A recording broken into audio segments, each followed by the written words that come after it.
Greetings, beloved, at Church of the Ascension. Last summer, I went to General Convention.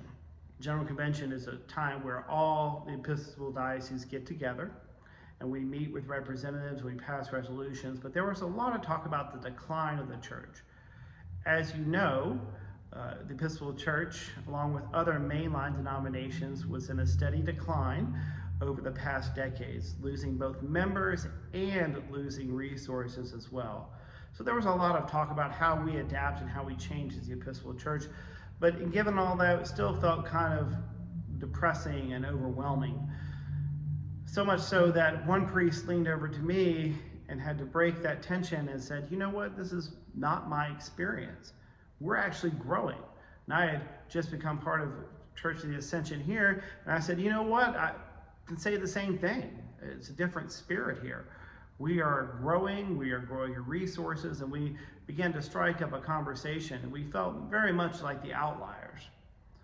Well, there's some great things about growing, many great things about growing, and we continue to grow, and we've continued to grow over my tenure here, and I expect and hope that we will continue to do the same. So much so that we're going to have to make some choices that we're going to make today, not necessarily right today, but within the near future, that will affect generations to come, and we need to think about that and prayerfully discern where God is calling us to be. I'm standing in our present worship space, and as you know, this seats probably about 100 people. We have 3 services currently, 7:45, 9, and 11. And while there's room at our 7:45 and our 9 o'clock service, our 11 o'clock service is getting pretty full. Now, sure, there's seats here and there, but experts say that once you get to about 80% full, you're really kind of at capacity for a church, and people begin to think differently and may not come as often, or if they're looking for a new church, go, ooh, this church is kind of full. Not really space for me here. Maybe I'll keep on moving. So we need to think about that.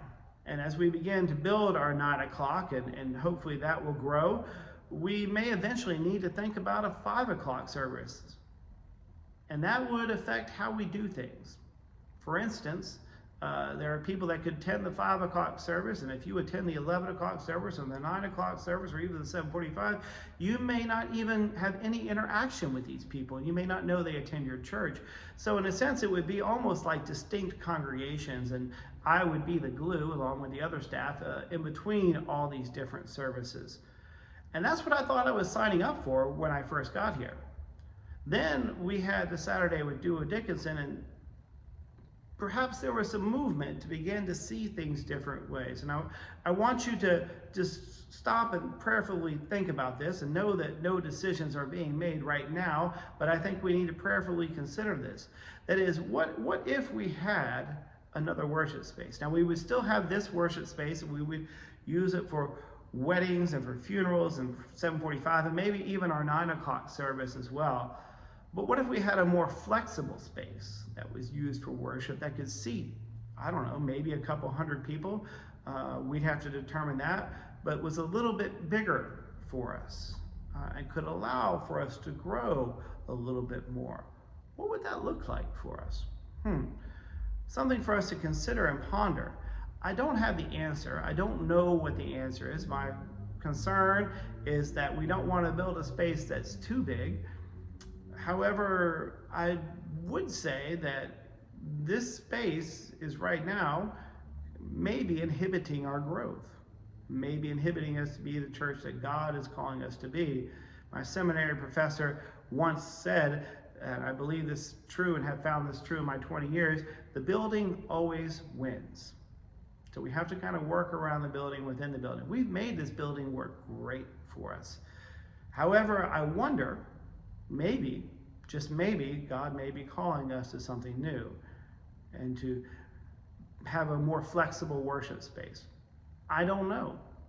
I'm perfectly happy to keep this worship space and continue with multiple services, but I think I would be not doing us a favor as a community if I didn't bring it up in the difficult topic of seeing things differently and perhaps having that conversation about what it would look like. I don't know where God is leading us, but I do know that we need to stay rooted and connected and open to where God is leading us to be, whatever that looks like. Well, I hope I've given you something to talk about and think about and pray about. In the meantime, I hope to join you this Sunday. And so we continue our final Sunday at 7:45, 9, and 11. Beginning in June, we will move to our 10 a.m. services. See you this Sunday.